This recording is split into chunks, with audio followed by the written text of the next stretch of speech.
together with Fritz Mondale, the best vice president this country ever saw. Yeah.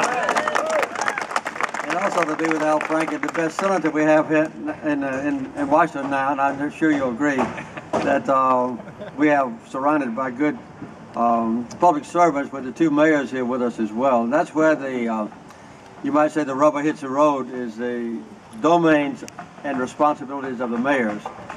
And to see what's happening in this community is really a tribute to both of them and to the Twin Cities area for being so innovative in saying this was the worst community we had in our city. We're going to make sure that it's one of the best in just a few years, and they've done a lot of work before we came. Of course, the key issue here is the volunteers who are still hammering. I noticed that when Al Franken and Fritz left the house, the number of hammer blows dropped dramatically. And so we're looking for them to get back with you. This is a typical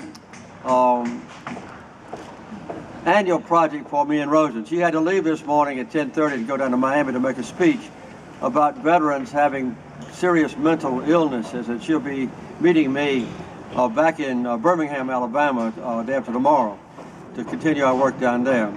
We have been in Washington, D.C. already this week, soaking wet 3 times during the day. And then yesterday morning we were in Annapolis where we were freezing, and so it's good to come here to this balmy, dry weather. We like that. Yeah, come to Minnesota for the good weather. Fritz always said that.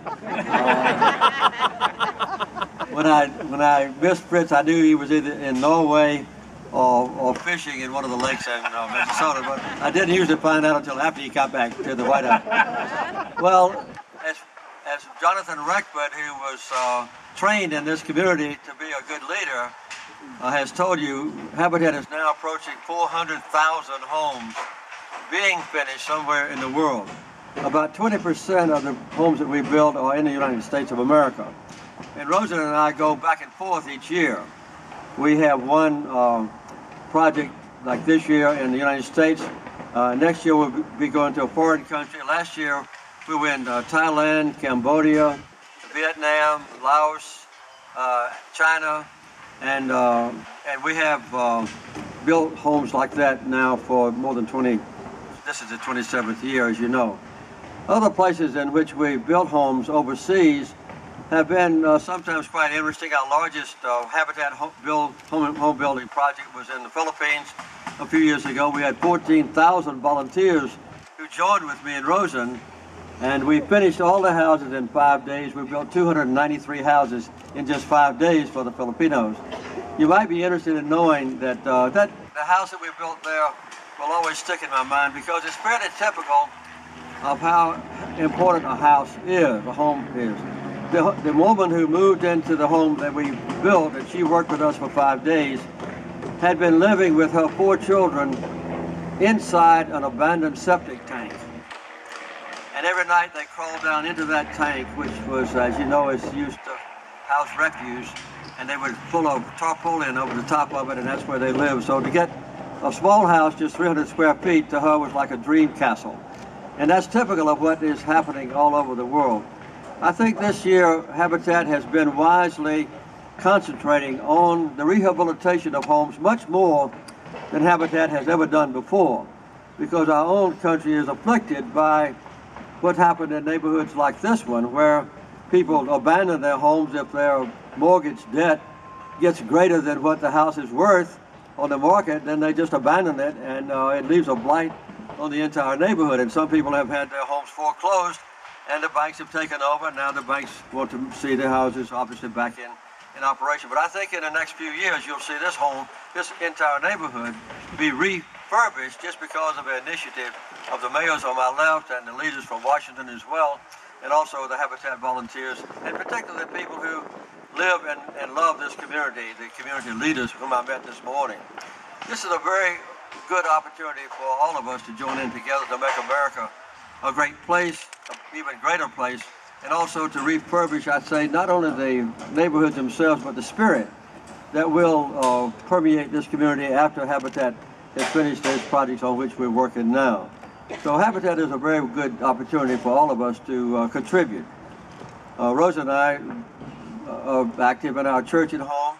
I think we and the Muslims and the Jews and the other believers in different religious faiths, we learn in our synagogues or churches or mosques that we should share our wealth and our well-being, our security with people who are in need.